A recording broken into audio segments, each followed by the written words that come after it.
बहुत समय पहले एक राजा था। वह बहुत निर्दयी था और वह लोगों को बहुत ही परेशान करता था। लोग उससे बहुत दुखी रहते थे। उसके मन में जो भी आता वह करता। अपने वहम और मन मर्जी से उसने कई घर उजाड़ दिए थे। अगर उसे वहम हो जाता कि यह आदमी ठीक नहीं, वह या तो उसके हाथ पैर कटवा देता या उसे फांसी पर चढ़वा देता। उसने इस प्रकार वहम में पड़कर किसी को फांसी पर लटका दिया, किसी को सूली पर चढ़ा दिया, किसी के हाथ पैर कटवा दिए, तो किसी को उम्र कैद की सजा दे दी, किसी को देश निकाला दे दिया और किसी किसी का तो सारा सारा परिवार ही कोलू में पिलवा दिया। सारी प्रजा डरी सहमी रहती थी। परमात्मा की इच्छा। एक दिन राजा सुबह सुबह उठा और अपने बगीचे में टहलने के लिए चला गया। बगीचा महल के पास ही था। उसने देखा, पश्चिम की ओर से 4 हंस आए और आकर उसके महल के ऊपर बैठ गए। राजा का मन हुआ कि इन्हें करीब से देखा जाए। वह महल के करीब आ खड़ा हुआ और उन हंसों को देखने लगा।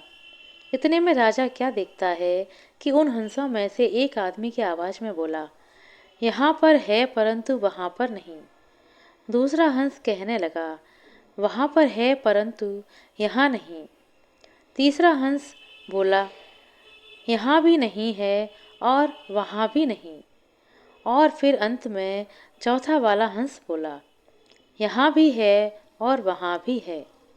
राजा उनकी बातें सुनकर बहुत परेशान हो गया। इतनी बातें कहकर सारे हंस उड़ गए। राजा अपने महल में आया, परंतु उसे चैन नहीं आ रहा था। उसे हंसों की बातें परेशान कर रही थीं। उसने तुरंत अपने वजीर को बुलावा भेजा। वजीर दौड़ता हुआ आया और आते ही कहने लगा, बताइए महाराज, मेरे लिए क्या आदेश है। राजा बहुत परेशान था। उसने वजीर को सारी बातें बताईं कि किस प्रकार 4 हंस महल पर आकर बैठे और उन्होंने यह बातें कहीं और ऐसा बोलकर उड़ गए। अब मुझे समझाओ, इन बातों का क्या अर्थ हुआ। अब वजीर भी दुविधा में पड़ गया। उसे कुछ भी समझ में नहीं आ रहा था। वह राजा को क्या बताए। वजीर थोड़ी देर सोच विचार करता रहा और फिर अंत में बोला, महाराज, इसके अर्थ का पता तो पंडित जी ही लगा सकते हैं। वह अपनी विद्या के बल से इन बातों का भाव बता सकते हैं। मैं आज ही पंडितों को बुलाकर आपके समक्ष उपस्थित करता हूँ। यह कहकर वजीर ने अपनी जान बचाई। राय दरबार सज गया। पंडितों को बुलाया गया। वजीर ने सारे दरबार में उस सारी घटना को विस्तार के साथ बताया जो राजा के साथ उस दिन घटित हुई थी। पंडित जी को कहा गया कि वह अपनी विद्या से देखकर बताएं कि इन बातों का क्या भावार्थ है। सारा कुछ स्पष्ट रूप से बताएं कि क्या यह अच्छे संकेत हैं अथवा बुरे। पंडित जी ने अपनी सारी पोथी पत्रा को देख लिया। लाख यत्न किए परंतु इन बातों के अर्थ को ना जान सके। उसने डरते डरते राजा से कहा, महाराज, इस काम में थोड़ा समय लग सकता है। राजा ने पंडित को कहा, मैं तुम्हें 1 माह का समय देता हूँ। 1 महीने के भीतर मुझे इन सवालों का जवाब चाहिए और अगर ऐसा ना हो पाया तो मैं तुम्हें सपरिवार मृत्युदंड दे दूंगा। पंडित जी चिंतित होकर घर लौट आए। पंडित जी की पत्नी ने पूछा तो उसने सारी बात बताई। उसकी पत्नी भी दुखी हो गई।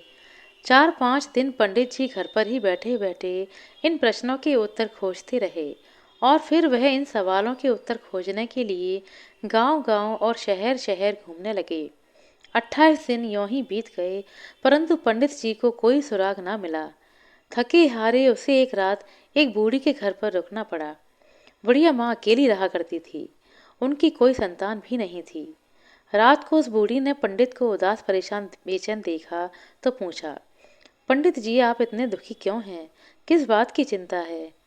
पंडित ने उस बूढ़ी को सारी बातें बताईं। पंडित की बातें सुनकर बूढ़ी ने जोर का ठहाका लगाया और कहने लगी, अरे पंडित जी, आप इतनी सी बात पर इतने परेशान हैं। कल ही चलो मेरे साथ अपने राजा के पास। मैं दूंगी उसके इन सारे प्रश्नों के उत्तर। पंडित ने हैरान होकर कहा, सच में? हाँ हाँ, बिल्कुल सच। मैं आपसे झूठ क्यों बोलूंगी? बुढ़िया माँ ने उत्तर दिया। दूसरे दिन वह बुढ़िया माई और पंडित जी चल पड़े। रास्ते में उन्हें एक वेश्या मिली। बूढ़ी ने उसे भी अपने साथ ले लिया। आगे चलकर उन्हें एक साधु महात्मा मिला। बूढ़ी ने उसे भी अपने साथ ले लिया। कुछ और आगे बढ़े तो उन्हें एक कंजूस सेठ मिला।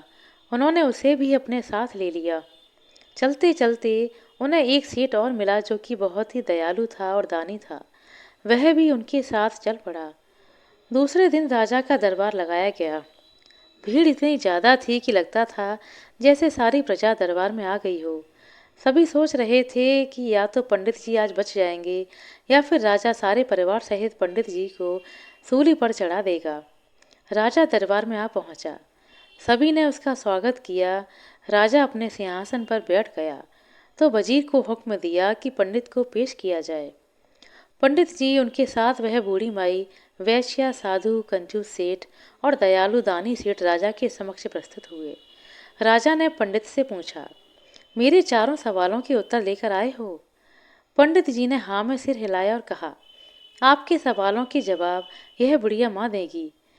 राजा ने पूछा, बताओ इसका क्या अर्थ है? यहाँ है परंतु वहाँ नहीं। बूढ़ी ने साथ आई वैश्या की ओर संकेत किया और कहा, इसका उत्तर है वैश्या।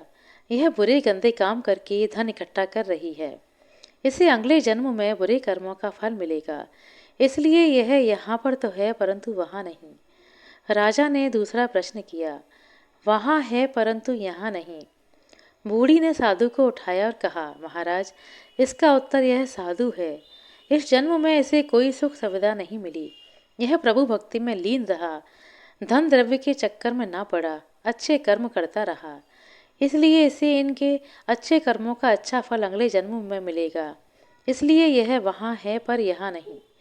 राजा ने तीसरा प्रश्न किया, अच्छा तो बताओ, यहाँ भी नहीं और वहाँ भी नहीं। उस बूढ़ी ने कंजूस सेठ को खड़ा किया और कहा, महाराज इसका उत्तर यह सेठ जी हैं। यह ना तो स्वयं खाते हैं ना ही दान आदि करते हैं। इनके पास धन बहुत है, यह उसका उपयोग नहीं करते, बस उसे बचाने और बढ़ाने की ही चिंता बनी रहती है।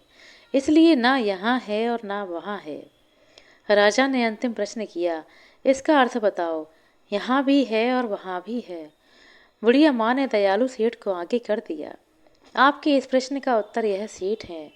यह खुले दिल से खाता है और खुले दिल से दीन दुखियों में धन बांटता है, उनकी सेवा करता है, दयालु है, दान करता है, धर्मपरायण है, दान पुण्य आदि कर्म करता है। इसलिए यह यहाँ भी है और वहाँ भी है। राजा की आंखें खुल गईं। उसने भी निर्दयता त्याग कर दयालुता को अपनाया।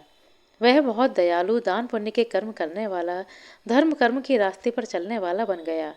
दीन दुखियों की सेवा करने लगा और अब उसकी सारी प्रजा उससे प्रसन्न रहने लगी। आशा करते हैं दोस्तों आपको हमारे द्वारा सुनाई गई यह छोटी सी कहानी अच्छी लगी होगी। कहानी अच्छी लगी हो तो कृपया लाइक कर दें, शेयर कर दें। चैनल पर नए हैं तो सब्सक्राइब कर लें। अपना कीमती समय देने के लिए बहुत बहुत धन्यवाद। मिलते हैं अगली वीडियो में, तब तक के लिए नमस्कार।